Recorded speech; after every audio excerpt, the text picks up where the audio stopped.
भावना से बात की थी मैंने।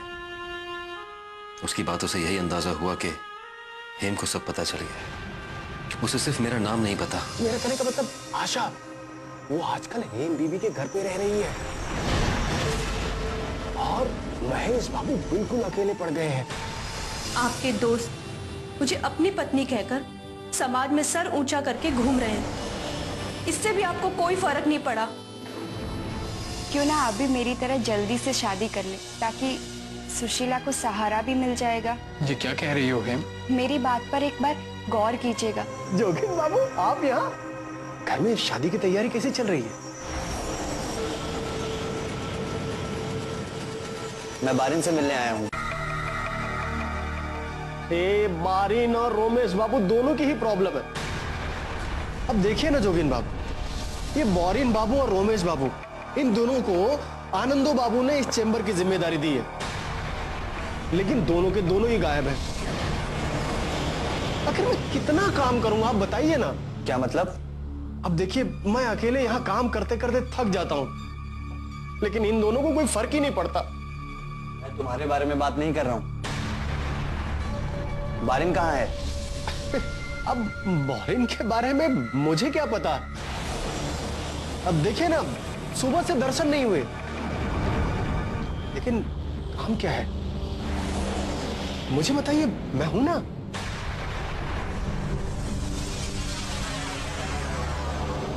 अच्छा एक बात बताओ, बारिन किस तरह का आदमी है?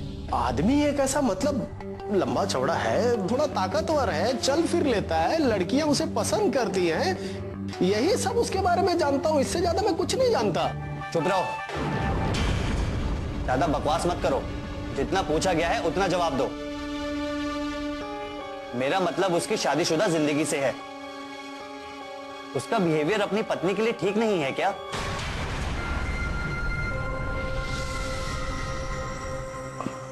बिहेवियर उसकी पत्नी से मतलब, ये अब कैसी बातें कर रहे हैं? मतलब उसकी बीवी के साथ उसका अनबन तो तभी होगा जब बीवी होगी तब ना। मतलब? जोगिंदर बाबू अब मतलब बहुत निकालते हैं। अरे बारिन बाबू की शादी होगी तभी तो शादीशुदा जिंदगी होगी ना।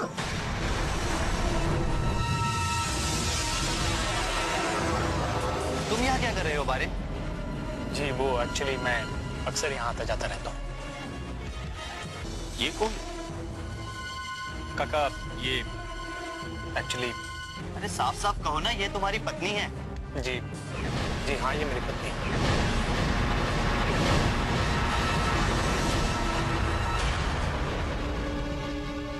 उमाकांत, तुम जानते हो तुम क्या बोल रहे हो? इसमें इतना सोचने वाली क्या बात है? जो सच है वही तो कह रहा हूं। मगर ऐसा कैसे हो सकता है? क्या कैसे हो सकता है? अरे बारिन ने खुद मुझे कोमला को अपनी पत्नी कहकर मिलवाया था। क्या?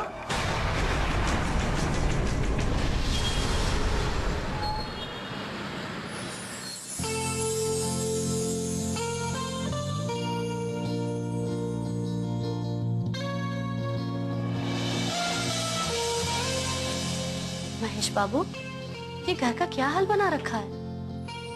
क्या हुआ? क्या मैं जब यहाँ रहती थी तब भी ये घर ऐसे ही बिखरा हुआ था?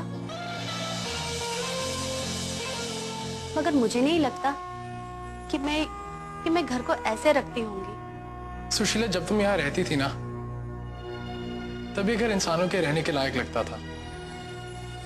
मगर तुम्हारे जाने के बाद ये घर घर कहाँ रह गया था? हर चीज तुम रखती थी, हर चीज मुझे तुमसे ही मिल जाती थी। कभी एक पेन भी उठाने की जरूरत नहीं समझी थी मैंने। और जब तुम यहां से गई तब मुझे एहसास हुआ कि किस तरह तुम इस घर की हर एक चीज में बसी हुई हो। अब तो मुझे भी नहीं पता कौन सी चीज मैंने कहाँ रखी है। मगर महेश बाबू, बच्चों की तरह घर फैला हुआ है। मगर आप ऐसा क्या खोज रहे थे जो पूरे घर में तूफान मचा हुआ है? अरे कोई चीज खोजो तो कुछ और ही निकल आता था। और इतना समय भी तो नहीं था कि चीजें समेट पाऊं। बस धीरे धीरे हर चीज फैलती गई और घर की हालत तुम्हारे सामने है। आप परेशान मत होइए, मैं अभी ठीक कर देती हूँ। और कौन सी चीज कहाँ रख रही हूँ ये भी देख लीजिए, वरना ये घर फिर से कबूतर खाना बनते हुए देर नहीं लगेगी। महेश बाबू, आप कब तक यूं अकेले रहेंगे? क्यों ना आप भी मेरी तरह जल्दी से शादी कर ले, ताकि सुशीला को सहारा भी मिल जाएगा।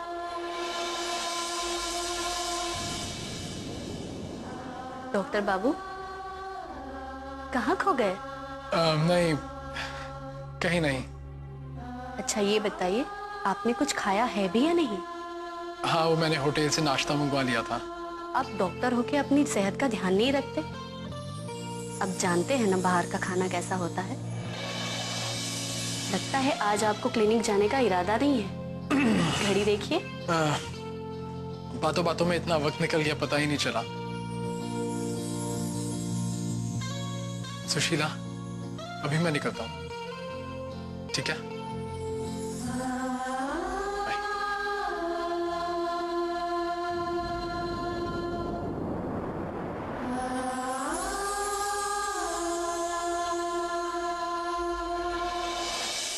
हमें अब समय नहीं गंवाना चाहिए। तुमने सही कहा उमाकांत, अब हमें जोगिन पर अपनी लगाम कस देनी चाहिए। कहीं ऐसा ना हो कि वक्त ही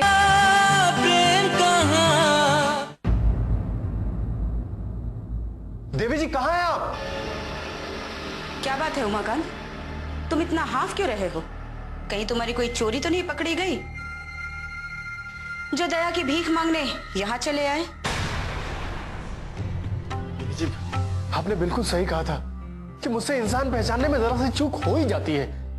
तुम कहना क्या चाहते हो? ऐसी खबर लाया हूँ कि आप सोच भी नहीं सकती। हम जानते हैं तुम्हारे दिमाग से खबर निकलवाने के लिए तुम्हें हरे हरे नोट दिखाने पड़ते हैं। अरे नहीं नहीं नहीं देवी जी, उमाकांत उन्हीं खबरों के पैसे लेता है जो दूसरों से निकलवा कर लाता है। उन खबरों के पैसे बिल्कुल नहीं लेता जो खबरें उसके पास खुद चल कर आती हैं। ये मेरा वसूल है। वाह, अब कलयुग इसी को तो कहेंगे। मक्कारों के भी उसूल होने लगे हैं। खैर, कहो क्या खबर लाए?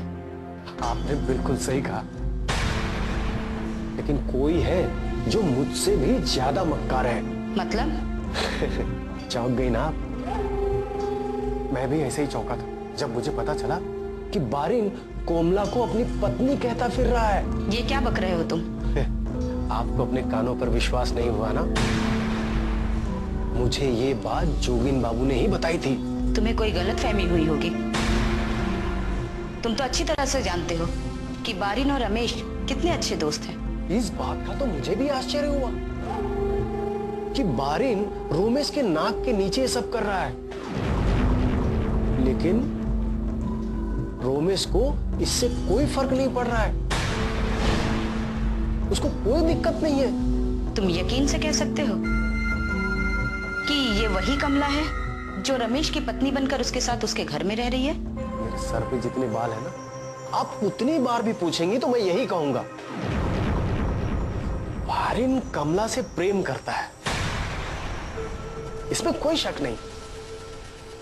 लेकिन उस प्रेम को पाने के लिए इतना उतावला हो जाएगा, इसका अंदाजा नहीं था मुझे। बारिन का ऐसा रूप भी हो सकता है, हमने सोचा ही नहीं था। देवी जी, उससे भी बड़ी खबर तो ये है कि बारिन ने खुद ये बात जोगिन बाबू को बताई थी, लेकिन अब जोगिन बाबू को भरोसा ही नहीं है कि कोमला बारिन की पत्नी है, और यही पता लगाने के लिए वो चेंबर में आए थे। लेकिन बदकिस्मती से वो मुझसे टकरा गया और ये इतनी बड़ी खबर मेरे हाथों लग गई। जानते हो मकान,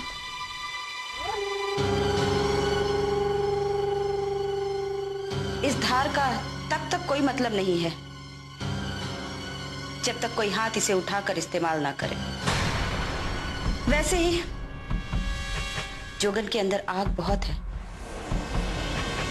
मगर झोपड़ा जलाने के लिए उसे वहां तक ले जाना पड़ेगा। मैं कुछ समझा नहीं देवी जी। हमने जो जोगिन को काम सौंपा है ना, उसके लिए अब तुम्हें उसके पीछे पड़ना पड़ेगा, क्योंकि अब ऐसी स्थिति है कि रंगराज जी का मेरे साथ होना बहुत जरूरी हो गया है। हम चाहते हैं कि रंगराज जी आनंदों की बर्बादी अपनी आंखों से देखें, और ये तभी हो सकता है जब जोगिन की हर चाल सही पड़े। सही कहा, हमें अब समय नहीं गंवाना चाहिए। तुमने सही कहा उमाकांत, अब हमें जोगिन पर अपनी लगाम कस देनी चाहिए। कहीं ऐसा ना हो कि वक्त ही हमें धोखा दे जाए।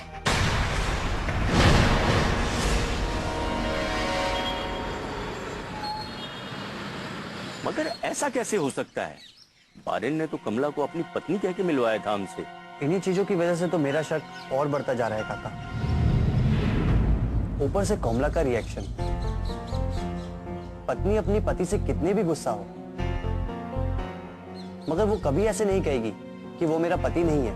हाँ, तुम सही कह रहे हो, मगर क्या सच है क्या झूठ है, इस बात का तो पता लगाना पड़ेगा। मैंने सोच लिया है काका, अब मैं इस बात का पता लगाकर ही रहूं। बारिन है तो रमेश का दोस्त ही, तो आदतें भी दोस्त जैसी ही होंगी, सच और झूठ मिलकर बोलने की। ये आदत दोस्ती की वजह से नहीं है, हाँ ये आदत उनके पेशे की वजह से हो सकती है। मगर काका, बाबा भी इसी पेशे में कई सालों से काम कर रहे हैं, पर उन्होंने तो कभी झूठ नहीं बोला। नहीं नहीं, हमारे दादा जिंदगी में कभी झूठ नहीं बोले। मुझे इस बात की खुशी नहीं बल्कि फक्र है अपने दादा पर। हेलो। और यही संस्कार उन्होंने तुम्हारे और हेम के अंदर भी डाले, समझे? हाँ। सर आपके लिए फोन है, मैं आता हूं काका। जाओ फोन सुन के आओ।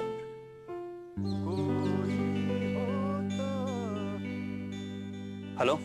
उम्मीद है कि घर में शादी की तैयारियां शुरू होने वाली होंगी। तो इसका मतलब है कि देवी की हम पर बराबर नजर है, वरना उसे कैसे पता चलता कि तुम। हेलो। उम्मीद है कि घर में शादी की तैयारियां शुरू होने वाली होंगी, और बहुत जल्द घर में खुशियों का माहौल होगा, है ना? आपको कैसे पता चला कि मैं क्लब में हूँ? क्या फर्क पड़ता है कि मुझे कैसे पता चला? फर्क तो तब पड़ेगा जब तुम्हें ये पता चलेगा कि तुम्हारी बहन की जिंदगी बर्बाद हो गई,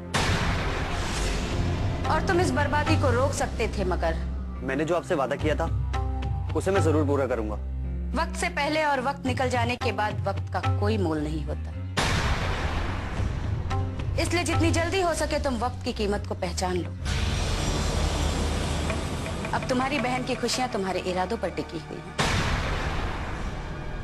तुम जितनी जल्दी आनंदो बाबू के लेटर हेड पे उनका साइन और मुहर लगवाओगे, उतनी जल्दी हेम की किस्मत पलटेगी। अब फैसला तुम्हारे हाथों में है।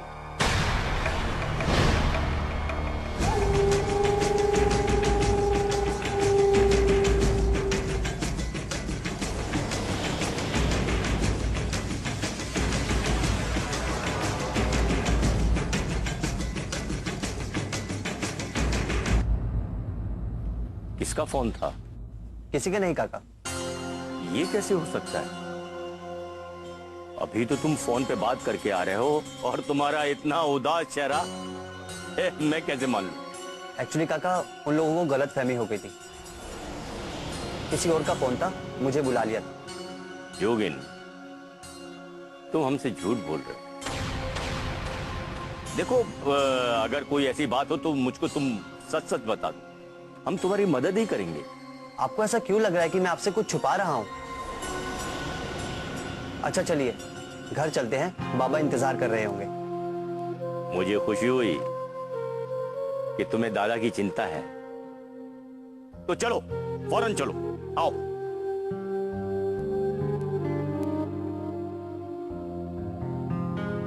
हाँ हाँ हाँ, ठीक है ठीक है। और हाँ, आप ठीक शाम 7 बजे तक तो कलकत्ता पहुंच जाओगे ना? अरे आप चिंता मत करो, मैं जोगिन को लेने भेज दूंगा। क्या? अच्छा ठीक है, काका को भी साथ भेज दूंगा, आप चिंता मत करो। आप जल्दी से आ जाओ ताकि शादी वाले घर में रौनक हो जाए। ठीक है, अब मैं फोन रखता हूँ, नमस्कार। दादा तुम्हें भालो। अरे तुम्हें किसी बात की चिंता है कि नहीं? घर में इतने सारे काम पड़े हुए हैं, लेकिन तुम लोगों को घूमने से फुर्सत हो तब ना। वो दादा थोड़ा सा बस वो क्लब चले गए थे। तुम ना जोगिन के साथ रहकर बिगड़ गए हो। कम से कम तुम तो समझदारी दिखाओ, अपनी उम्र का तो लिहाज रखो भाई। अरे दादा ऐसा चौल में ना दादा, अभी हमारी उम्र ही क्या है? तुम्हारी उम्र ही क्या है? जोगिन देखो,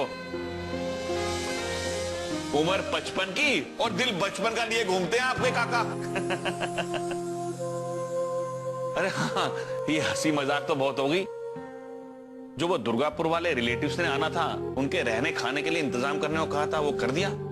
सब इंतजाम हो गया है, चिंता मत करो दादा। हाँ, वो घर से निकल चुके हैं, बस शाम तक पहुंच ही जाएंगे। और तुम्हें ऐसा है, उनको स्टेशन लेने जाना है।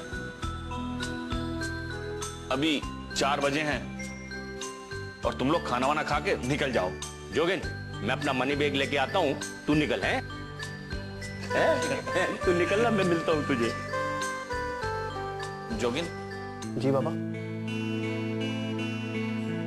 यही बात मैं तुमसे पूछना चाह रहा था कि आखिर बात क्या है? मैं देख रहा हूं कि तुम कुछ परेशान से लग रहे हो। कुछ भी नहीं है बाबा।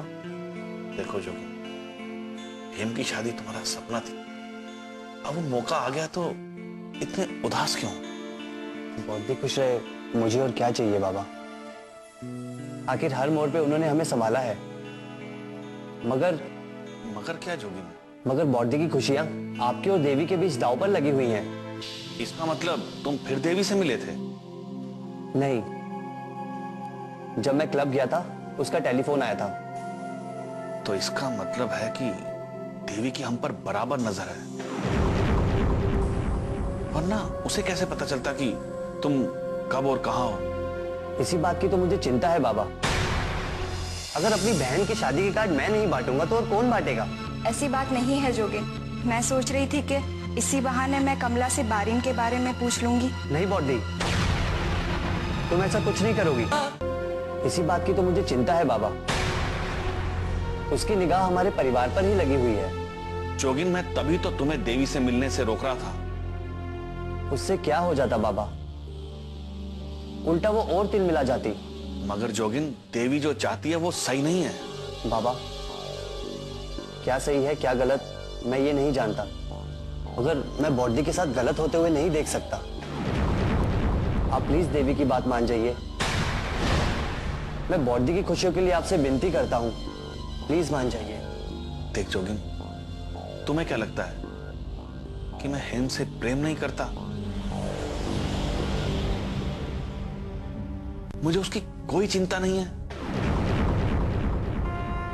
लेकिन जोगिन, रंगराज की रिहाई बहुत घरों को बर्बाद कर देगी, और मैं ये सब जानते हुए कैसे होने दूं?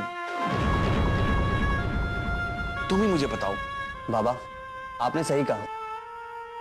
मुझे बिल्कुल अंदाजा नहीं है कि रंगराज की रिहाई कितने घर बर्बाद करेगी, मगर मुझे एक चीज साफ साफ दिखाई दे रही है।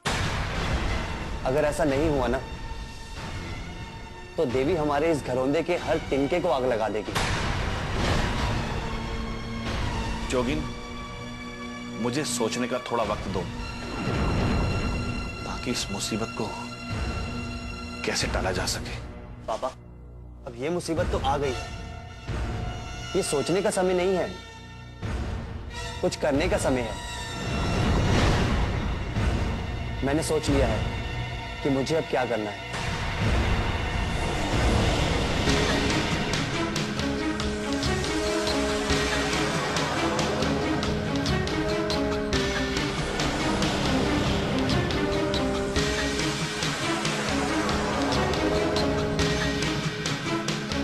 जोगिन, जोगिन, जोगिन जरा इधर आना।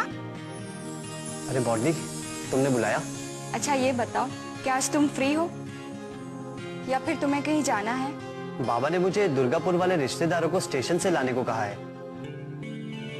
तुम बताओ क्या बात है? इसका मतलब कि तुम फ्री नहीं हो। मैं सोच रही थी कि अगर तुम फ्री होते तो मेरे साथ कमला के घर चलते।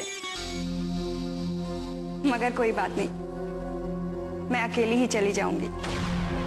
देवी का कोई भरोसा नहीं। अभी बॉडी का बाहर निकलना ठीक नहीं है। क्या सोचने लगे? अरे बॉडी, तुम्हें कहीं जाने की जरूरत नहीं है। लाओ कार्ड मुझे दो, मैं दे दूंगा। जोगिन, कमला मुझे इतने दिनों के बाद मिली है। अगर मैं किसी और के हाथ से भिजवाऊंगी तो अच्छा नहीं लगेगा ना। इसमें बुराई क्या है बॉडी? आखिर मैं तुम्हारा भाई हूं। अगर अपनी बहन की शादी के कार्ड मैं नहीं बांटूंगा तो और कौन बांटेगा? ऐसी बात नहीं है जोगिन।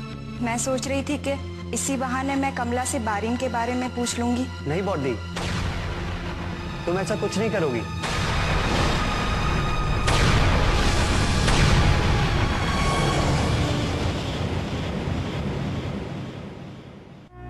समझ नहीं आ रहा कि क्या कहूं। क्यों? अच्छी नहीं दिख रही है? नहीं बाबा, ऐसी बात नहीं है। तुम बहुत खूबसूरत लग रही हो। फिर आपने ऐसा क्यों कहा कि कुछ समझ नहीं आ रहा? वो इसलिए क्योंकि चांद जब सामने हो तो सितारों की चमक तो फीकी पड़ जाती है ना। मैं समझी नहीं।